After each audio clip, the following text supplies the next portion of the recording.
There's a lot of them that believe that it's um it's a thing that, the wife has no choice and that the husband should and have any right to the wife's body at any and all times.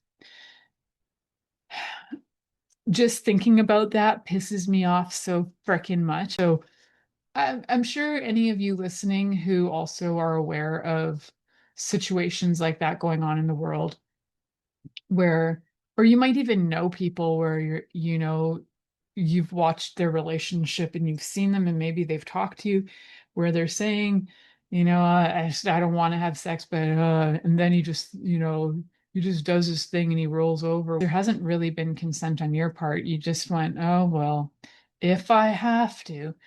If you feel like you have to, you're not alone out there. Like this can be true in gay marriages and relationships as well as even if you're in polyamorous relationships, all relationships require consent, but a lot of times consent is assumed when you've been in a long-term relationship.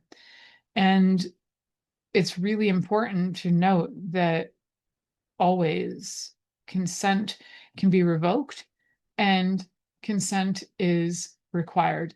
So, if you're just thinking, well, I'm horny, so I've actually had a few friends tell me stories about how they just woke up to their partner basically on top of them and like woke up to somebody sticking their penis in. And it was shocking. Well, unless you have some kind of agreement with your partner that they're okay with you having sex with them randomly in the middle of the night and waking them up, if you have that agreement, that's one thing. But if you don't have that kind of agreement and you just think you're going to test that out one night in the middle of the night when, your partner's, knocked out three sheets to the wind, tired, and then you just throw yourself on them, no, that's not consent.